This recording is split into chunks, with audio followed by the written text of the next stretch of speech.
Ah, sí, no estamos. Ya, pero es que lo explicáis porque se puede subir a la casa. Pero haz algo. Ya vale, no. Porque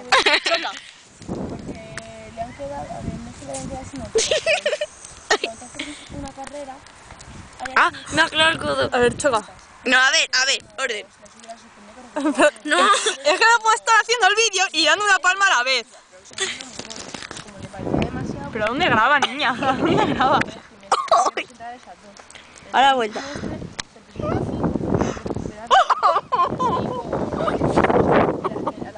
Otra vez.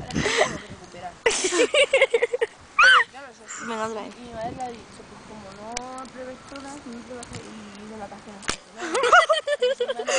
¿Qué hace?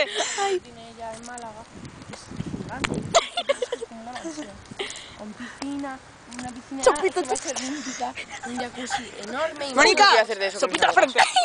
Mayrita demasiado fuerte. ¡Hala, hala, hala! Mónica, mata más fuerte.